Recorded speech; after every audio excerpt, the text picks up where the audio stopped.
Assalamualaikum warahmatullahi wabarakatuh. Alhamdulillah wassalatu wassalamu ala asyrafil anbiya'i wal mursalin wa ala alihi wa ashabihi wa man tabi'ahum bi ihsanin ila yaumiddin, amma ba'd. Sahabat Tauhid Channel yang dirahmati oleh Allah Subhanahu wa taala, dalam kesempatan kali ini kita akan membahas pelajaran berharga dari Imam Bukhari rahimahullahu taala. Nama Imam Bukhari bukanlah nama yang asing bagi kita. Seorang ulama ahli hadis yang mendapatkan julukan Amirul Mukminin fil Hadis. Para ulama pun menyatakan bahwa kitabnya, yaitu Sahih Bukhari, adalah kitab yang paling sahih setelah Al-Quran. Kemudian setelah itu diikuti oleh kitab muridnya, yaitu kitab Sahih karya Imam Muslim. Semoga Allah Subhanahu wa taala merahmati mereka berdua. Meskipun demikian, itu bukan berarti perjalanan hidup sang imam mulus begitu saja. Ada saja terpaan fitnah yang melanda beliau, bersama dengan kemuliaan dan kebesaran yang beliau miliki. Tak kala fitnah tentang akidah atau keyakinan bahwa Al-Quran telah disalah alamatkan kepada beliau oleh sebagian orang yang tidak bertanggung jawab. Padahal keyakinan Al-Quran adalah makhluk merupakan keyakinan sekte sesat yang amat terkenal di masa itu, yaitu Jahmiyah. Adapun pengantar sebelum menyimak kisah beliau, Al-Quran adalah kalam atau ucapan Allah Subhanahu wa taala. Ini sudah jelas. Akan tetapi, bolehkah kita katakan bahwa pelafalan Al-Quran itu adalah makhluk atau bukan makhluk, atau harus diam dalam persoalan ini? Jawaban yang lebih tepat memberikan hukum umum dalam permasalahan ini, yaitu dengan serta-merta menolak atau menerima pernyataan pelafalan Al-Quran adalah makhluk adalah tidak tepat. Sebab hal ini harus dirinci terlebih dahulu. Jika yang dimaksud dengan pelafalan itu adalah perbuatan atau fi'il mengucapkannya, yang hal itu termasuk perbuatan hamba, maka jelas ini adalah makhluk, karena hamba beserta perbuatannya adalah makhluk. Namun apabila yang dimaksud dengan pelafalan itu adalah ucapan yang dilafalkan atau maf'ul, maka itu adalah kalam atau ucapan Allah Subhanahu wa taala dan bukan makhluk. Karena kalam Allah Subhanahu wa taala merupakan salah satu sifatnya, sedangkan sifatnya bukanlah makhluk. Jadi perincian semacam ini telah diisyaratkan oleh Imam Ahmad rahimahullahu taala, yang mana Imam Ahmad mengatakan, barang siapa yang berpendapat bahwa lafalku dalam membaca Al-Quran adalah makhluk dan yang dimaksud dengannya adalah Al-Quran, maka dia adalah penganut paham Jahmiyah. Perkataan Imam Ahmad dan yang dia maksud adalah Al-Quran menunjukkan bahwa apabila yang dimaksudkan bukanlah Al-Quran, akan tetapi perbuatan melafalkan yang ini merupakan perbuatan manusia, maka orang yang mengucapkannya tidak bisa dicap sebagai penganut paham Jahmiyah. Adapun fitnah yang menimpa sang imam pada tahun 205 Hijriah, Imam Bukhari rahimahullahu taala datang ke Naisabur. Beliau menetap di sana selama beberapa waktu dan terus beraktivitas mengajarkan hadis. Muhammad bin Yahya Adz-Dzuhli, tokoh ulama di kota itu dan juga salah satu guru Imam Bukhari rahimahullahu taala, mengatakan kepada murid-muridnya, pergilah kalian kepada lelaki soleh dan berilmu ini supaya kalian bisa mendengar ilmu darinya. Setelah itu orang-orang pun berduyun-duyun mendatangi majlis Imam Bukhari rahimahullahu taala untuk mendengar hadis darinya. Sampai suatu ketika muncullah masalah di majlis Muhammad bin Yahya, di mana orang-orang yang semula mendengar hadis di majlisnya berpindah ke majlisnya Imam Bukhari rahimahullahu taala. Sebenarnya sejak awal Imam Adz-Dzuhli tidak menghendaki terjadi masalah antara dirinya dengan Imam Bukhari. Semoga Allah Subhanahu wa taala merahmati mereka berdua. Beliau pernah berpesan kepada murid-muridnya, janganlah kalian tanyakan kepadanya mengenai masalah al-kalam, yaitu keyakinan tentang Al-Quran adalah kalamullah. Karena seandainya dia memberikan jawaban yang berbeda dengan apa yang kita anut, pastilah akan terjadi permasalahan antara kami dengan beliau, yang hal itu tentu akan mengakibatkan setiap nasibi atau pencela ahli bait, Rafidah atau dikenal dengan Syiah, Jahmi, dan penganut Murji'ah di Khurasan ini menjadi mengolok-olok kita semua. Ahmad bin Adi menuturkan kisah dari guru-gurunya bahwa kehadiran Imam Bukhari di kota itu membuat sebagian guru yang ada di masa itu merasa hasad atau dengki terhadap beliau, yaitu Imam Bukhari rahimahullahu ta'ala. Bahkan mereka menuduh Al-Imam Bukhari berpendapat bahwa Al-Quran yang dilafalkan adalah makhluk. Suatu ketika muncullah orang yang menanyakan kepada beliau mengenai masalah melafalkan Al-Quran. Orang itu bertanya, "Wahai Abu Abdillah, apa pendapatmu mengenai melafalkan Al-Quran? Apakah ia makhluk atau bukan makhluk?" Setelah mendengar pertanyaan itu, Al-Imam Bukhari berpaling dan tidak mau menjawab sampai 3 kali pertanyaan. Orang itu pun memaksa, dan pada akhirnya Al-Imam Bukhari rahimahullah ta'ala menjawab, Al-Quran adalah kalamullah, bukan makhluk, sementara perbuatan hamba adalah makhluk. Dan menguji seseorang dengan pertanyaan semacam ini adalah bid'ah, sesuatu yang diada-adakan. Yang menjadi sumber masalah adalah tak kala orang itu secara gegabah menyimpulkan kalau begitu dia, yaitu Al-Imam Bukhari rahimahullah ta'ala, berpendapat bahwa Al-Quran yang aku lafalkan adalah makhluk. Dalam riwayat ini Al-Imam Bukhari menjawab, perbuatan kita adalah makhluk, sedangkan lafal kita termasuk perbuatan kita. Hal itu menimbulkan berbagai persepsi di antara hadirin. Ada yang mengatakan kalau begitu Al-Quran yang saya lafalkan adalah makhluk. Sebagian yang lain membantah, beliau tidak mengatakan demikian. Akhirnya timbullah kesimpang siuran dan kesalahpahaman di antara para hadirin. Tak kala kabar yang tidak jelas ini sampai ke telinga Az-Zuhli, beliau pun berkata, Al-Quran adalah kalamullah, bukan makhluk. Barang siapa yang menganggap bahwa Al-Quran yang saya lafalkan adalah makhluk, padahal Imam Bukhari rahimahullah ta'ala tidak mengatakan hal demikian, maka dia adalah mubtadi atau ahli bid'ah yang mengada-ngada di dalam suatu perkara. Tidak boleh bermajlis kepadanya, tidak boleh berbicara dengannya. Barang siapa setelah ini pergi kepada Muhammad bin Ismail, yaitu Al-Imam Bukhari rahimahullah ta'ala, maka curigailah dia, karena tidaklah ikut menghadiri majlisnya kecuali orang-orang yang sepaham dengannya. Semenjak munculnya ketegangan di antara Al-Imam Az-Zuhli dan Imam Bukhari rahimahullah ta'ala ini, maka orang-orang pun bubar meninggalkan majlis Imam Bukhari rahimahullah ta'ala, kecuali Imam Muslim bin Hajjaj, yaitu Imam Muslim dan Ahmad bin Salamah. Saking kerasnya permasalahan ini sampai-sampai Imam Az-Zuhli mengatakan, ketahuilah barang siapa yang ikut berpandangan tentang lafal sebagaimana Bukhari rahimahullah ta'ala, maka tidak halal hadir dalam majlis kami.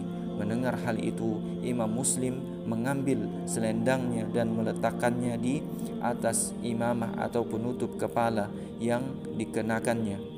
Lalu beliau pun menghadiri di hadapan orang banyak meninggalkan beliau, dan dikirimkannya semua catatan riwayat yang ditulis oleh Imam Az-Zuhli di atas punggung seekor unta. Ada sebuah pelajaran berharga dari Imam Muslim dalam menyikapi persengketaan yang terjadi di antara imam ini. Al-Hafidh Ibnu Hajar rahimahullah ta'ala mengatakan, Muslim telah bersikap adil tak kala dia tidak menuturkan hadis di dalam kitabnya Sahih Muslim.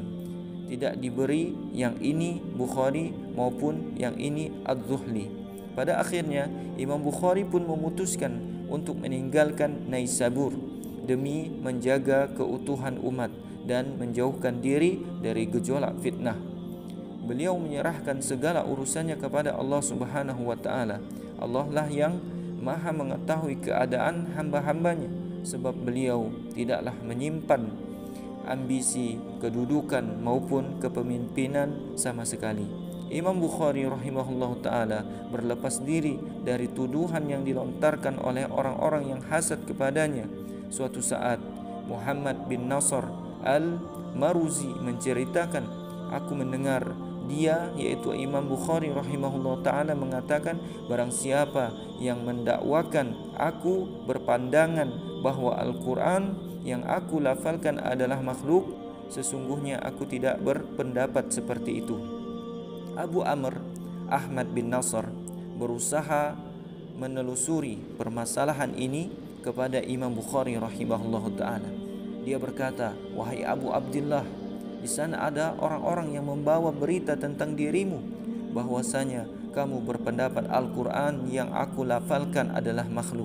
Maka Al-Imam Bukhari rahimahullah ta'ala menjawab, wahai Abu Amr, hafalkanlah ucapanku ini. Siapapun di antara penduduk Naisabur dan negeri-negeri yang lain yang mendakwakan bahwa aku berpendapat Al-Quran yang aku lafalkan adalah makhluk, maka dia adalah pendusta. Sesungguhnya aku tidak pernah mengatakan hal itu. Yang aku katakan adalah perbuatan hamba adalah makhluk. Abdullah anak Imam Ahmad berkata, aku pernah bertanya kepada ayahku rahimahullahu ta'ala, yaitu Imam Ahmad. Aku berkata, apa pendapatmu mengenai orang yang mengatakan bahwa tilawah adalah makhluk dan lafal kita dengan Al-Quran adalah makhluk, sedangkan Al-Quran adalah kalamullah dan bukan makhluk. Apa pendapatmu tentang sikap menjauhi orang seperti ini? Apakah dia layak disebut sebagai ahli bid'ah? Beliau menjawab, orang semacam ini semestinya dijauhi. Itu adalah ucapan ahli bid'ah dan itu merupakan perkataan kaum Jahmiyah.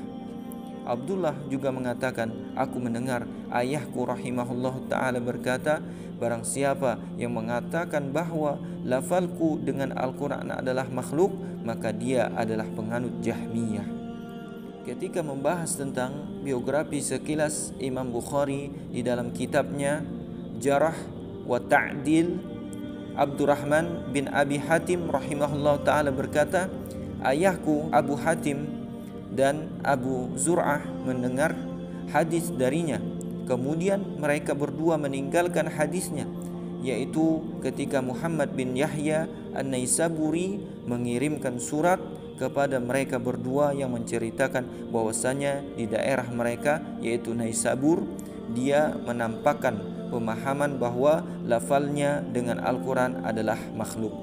Al-Imam Az-Zahabi rahimahullahu ta'ala telah membantah perkataan ini dalam kitabnya Siyar A'lam An-Nubala.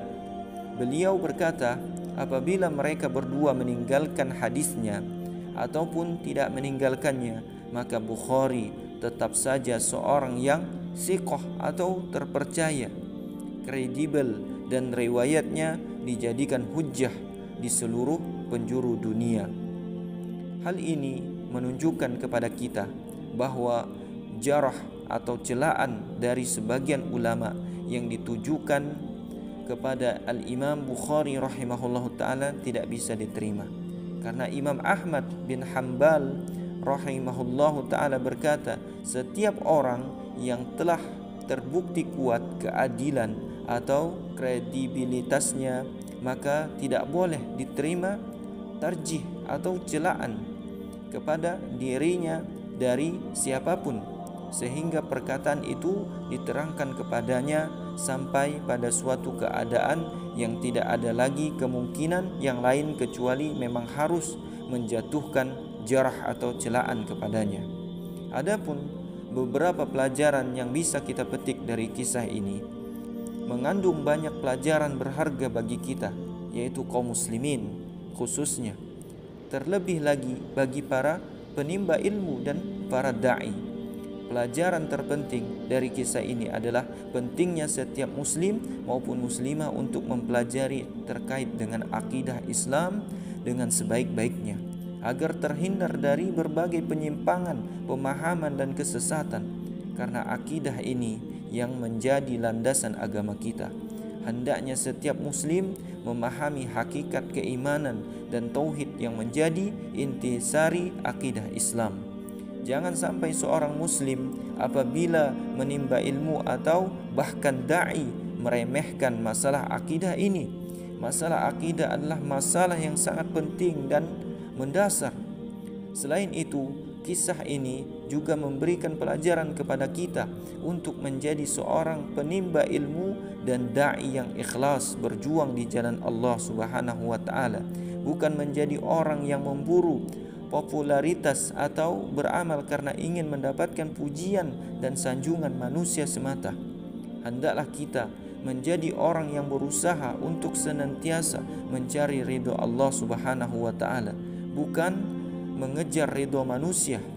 Orang Arab mengatakan ridho manusia adalah cita-cita yang tak akan pernah tercapai.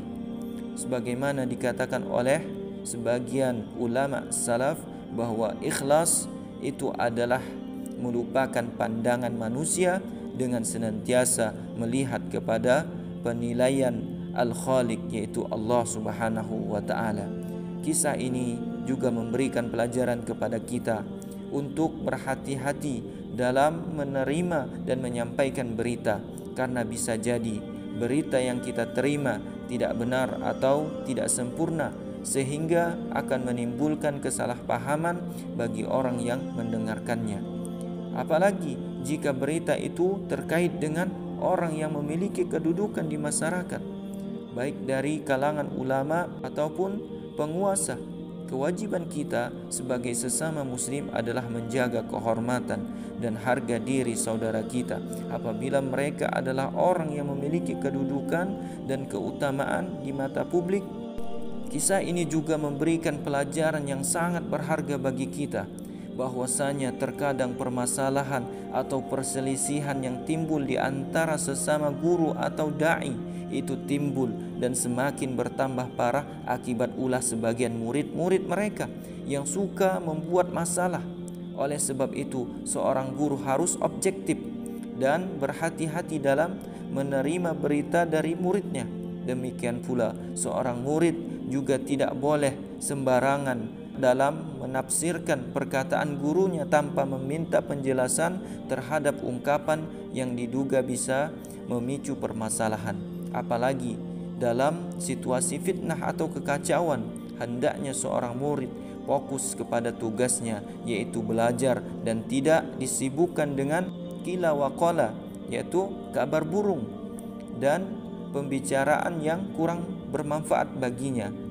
Dan yang terakhir, kisah ini juga memberikan pelajaran bagi kita bahwasanya pembicaraan jarah wa ta'dil, kritikan dan pujian terhadap pribadi atau kelompok bukanlah perkara sepele.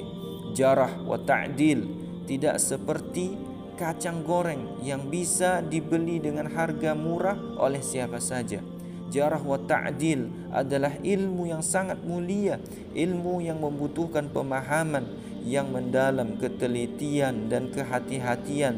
Tidak semua orang boleh berbicara tentangnya dengan seenaknya. Bahkan tidak setiap ulama ahli dan mapan di bidang ini. Jarah wa ta'dil juga memiliki kaidah dan batasan-batasan yang harus diperhatikan. Memang memperingatkan dari kemungkaran adalah suatu kebaikan yang sangat besar.